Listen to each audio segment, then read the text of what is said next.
नमस्कार दोस्तों, एक बार फिर से आप सभी का स्वागत है हमारे YouTube चैनल इंजीनियरिंग अनलिस्ट पे। तो आज हम कवर करने वाले हैं एनर्जी साइंस की यूनिट 3 जिसका नाम है सोलर एनर्जी। मैं इस यूनिट को 2 पार्ट में कवर करने वाला हूँ। ये हमारा पहला पार्ट रहेगा और पार्ट 2 की वीडियो मैं बहुत जल्द अपलोड करूँगा। तो पहला टॉपिक हमारा आता है इसमें solar energy. What is solar energy?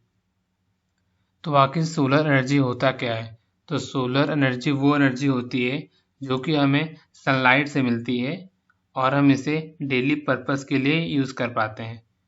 अब चलिए इसकी डेफिनेशन भी पढ़ लेते हैं। Solar energy is the energy which is obtained from the सन।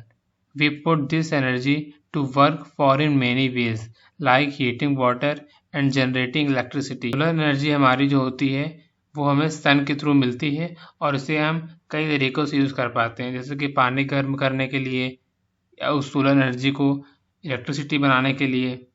इन जैसे कामों में हम सोलर एनर्जी को यूज़ कर पाते हैं। इसके बाद हमारा आता है solar radiation. The sun is the central star of our solar system. It consists mainly helium and hydrogen. The mass of the sun is so large that it consists of 99.98% mass of our solar system. हमारा जो सन है वो हमारा central star है हमारे solar system का, जो कि कंटेन करता है मेनली हाइड्रोजन एंड हीलियम, और इसका जो मास है around 99.98% mass of our solar system है। Okay. In the sun, pressure and temperature are such that nuclear fusion take place. सन पर प्रेशर और टेम्परेचर उतना है जितना कि न्यूक्लियर फ्यूजन के लिए रिक्वायर्ड होता है। In the process, radiation is released as electromagnetic radiation. The surface of the sun is called photosphere.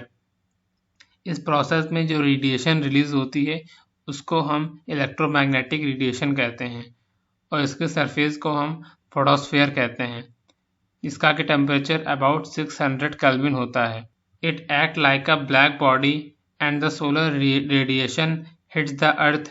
The power density of solar radiation at the mean earth sun distance on a plane perpendicular to the distance of sun is known as solar constant. ठीक है।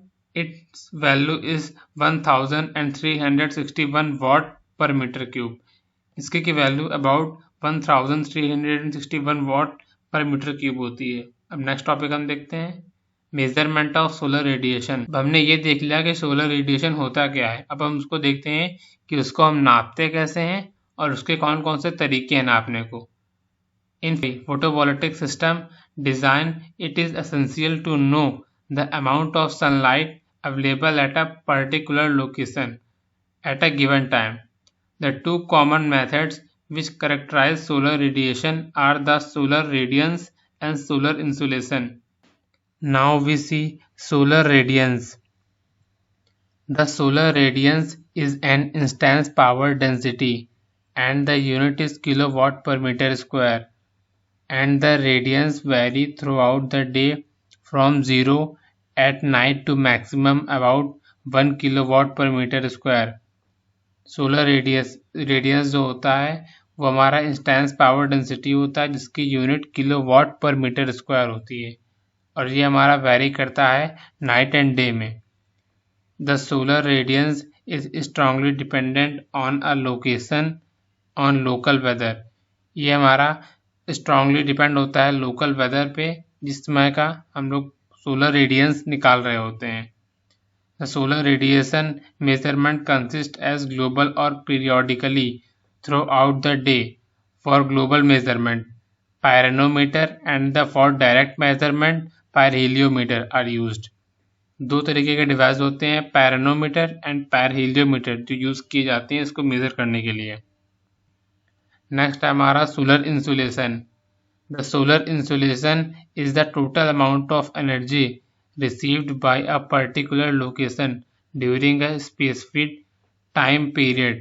The solar insolation data is commonly used for simple photovoltaic design system, while solar radiance is used for more complicated PV system design, which calculated system performance at each point of the day.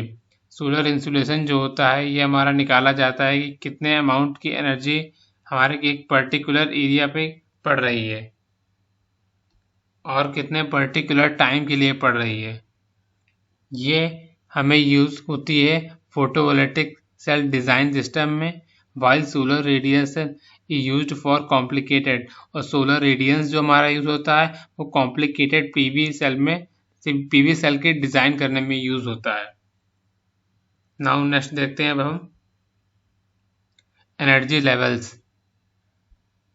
The electrons in an atom rotate around the nucleus in different energies. These orbits are called energy levels. जो हमारा electron होता है वो nucleus के around घूमता है, सब हम सभी लोग जानते हैं वो, मगर वो हर एक लेवल पे घूमता है। जैसे कि आप लोग इस फोटो में देख पा रहे होंगे, ये लेवल है, ये लेवल है, ये लेवल है, एक पर्टिकुलर लेवल पे घूम रहा होता है, तो वही होती है हमारी एनर्जी लेवल्स। अब देखते हैं energy band. When large number of atoms are combined, then their corresponding energy levels are superimposed on each other and form energy band of solid. बहुत बड़ी संख्या में एटम जो हमारे होते हैं कंबाइन होते हैं, अब इनकी करस्पॉन्डिंग एनर्जी लेवल्स जो होती हैं वो सुपर इम्पोज हो जाती हैं ईच अदर में, एक एनर्जी बैंड को बनाने के लिए किसी एक सॉलिड में। जैसे कि मैंने आपको यहाँ पे एग्जांपल दिया है सोडियम का, इसको अलग अलग डिफरेंट एनर्जी लेवल्स में बांटा गया है। तो एनर्जी बैंड हमारे कितने तरीके के होते हैं? पहले हमारा होता है वैलेंस बैंड और दूसरा हमारा होता है कंडक्शन बैंड। पहले हम देखते हैं अपने वैलेंस बैंड के बारे में। Valence band, the top most partially filled और completely filled band is called valence band. Top most band को ही हम वैलेंस बैंड कहते हैं और ये पार्शियली या तो कंप्लीटली फिल्ड होता है। The second is conduction band. The first empty band or partially filled band just after valence band is called conduction band. Conduction band हमारा पहले से ही empty होता है और ये fill किया जाता है just after the valence band. Okay? अब देखते हैं एनर्जी बैंड गैप होता क्या है। इसी एनर्जी बैंड गैप के आधार पर हमारे इंसुलेटर, कंडक्टर और सेमीकंडक्टर को जो है अलग अलग पार्ट में डिवाइड किया गया है। पहले इसकी डेफिनेशन देख लेते हैं।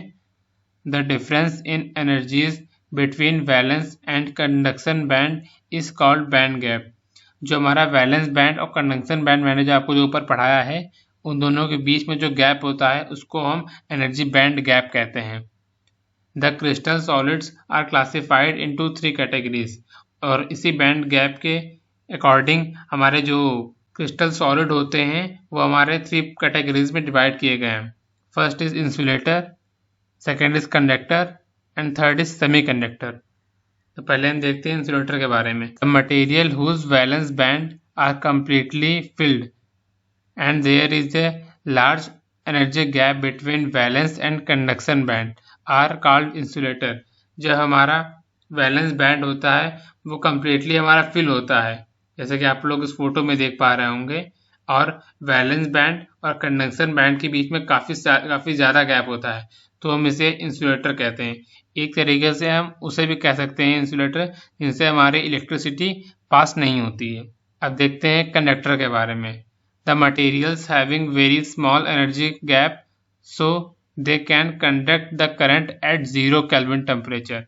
इसमें कंडक्शन बैंड और वैलेंस बैंड के बीच में बहुत ही स्मॉल गैप होता है, इसमें हमारी इलेक्ट्रिसिटी इजीली पास हो जाती है 0 केल्विन टेम्परेचर पर भी। तो अब हम देखते हैं सेमीकंडक्टर क्या होते हैं। The material whose conductivity lies between conductor and insulator are called semiconductor.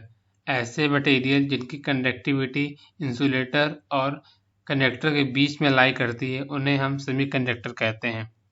They become like a insulator at 0 kelvin temperature. ये इंसुलेटर की तरह बिहेव करते हैं 0 केल्विन टेम्परेचर पे and become conducting as temperature increased. और इनका बिहेवियर कंडक्टर की तरह होने लगता है जैसे जैसे हम टेम्परेचर बढ़ाते हैं। There are partially filled valence bands and completely empty conduction band with small energy gap. इसमें पार्शियली फिल्ड वैलेंस बैंड होते हैं और कम्प्लीटली एम्प्टी कंडक्शन बैंड होते हैं और थोड़े से एनर्जी गैप के साथ। अब हमारे सेमीकंडक्टर दो तरीके के होते हैं। First is extrinsic semiconductor and second is intrinsic semiconductor. तो पहले हम देखते हैं इंट्रिंसिक सेमीकंडक्टर क्या होते हैं। The semiconductor in pure form are called intrinsic semiconductor. जैसे सेमीकंडक्टर जो हमारे प्योर फॉर्म में होते हैं, जिनमें कोई इम्प्योरिटी मिक्स नहीं होती है, उन्हें हम इंट्रिंसिक सेमीकंडक्टर कहते हैं। एग्जाम्पल में pure germanium and silicon. The intrinsic semiconductor have 4 valence electron.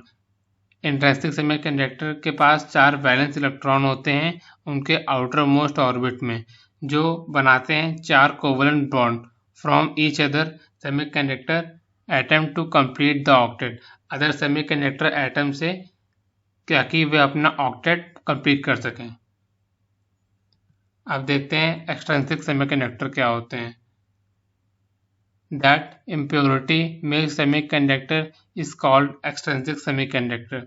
ऐसे सेमीकंडक्टर जिसमें इम्प्योरिटी मिक्स की जाती है उसे हम एक्सट्रिंसिक सेमीकंडक्टर कहते हैं। और मिक्सिंग ऑफ इम्प्योरिटी यानी कि इम्प्योरिटी को मिक्स करने का जो प्रोसेस होता है एक्सट्रिंसिक सेमीकंडक्टर में, उसे हम डोपिंग भी कहते हैं। अब देखते हैं इसके कितने टाइप होते हैं। तो एक्सट्रिंसिक सेमीकंडक्टर के 2 टाइप होते हैं।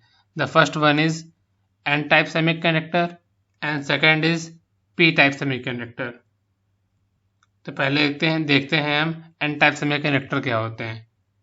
When small amount of pentavalent impurities like arsenic or phosphorus is added to pure semiconductor called n-type semiconductor।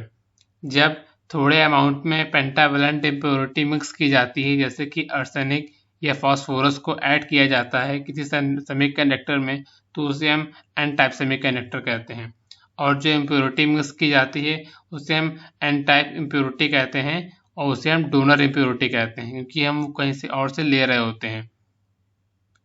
In n type semiconductor the current mainly flows due to majority of electrons.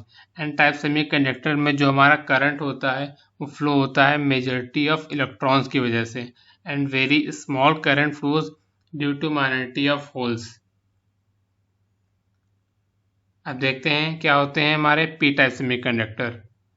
When an small amount of trivalent impurity like Ai और boron, जब हमारे बहुत small amount में trivalent impurities mix की जाती है, जैसे कि बोरॉन को ऐड किया जाता है किसी सेमीकंडक्टर में, तो उसे हम पी टाइप सेमीकंडक्टर कहते हैं।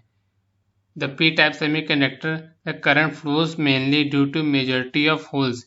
इसमें जो करंट फ्लो होता है वो मेजॉरिटी ऑफ होल्स की वजह से होता है, and very small due to minority of electrons.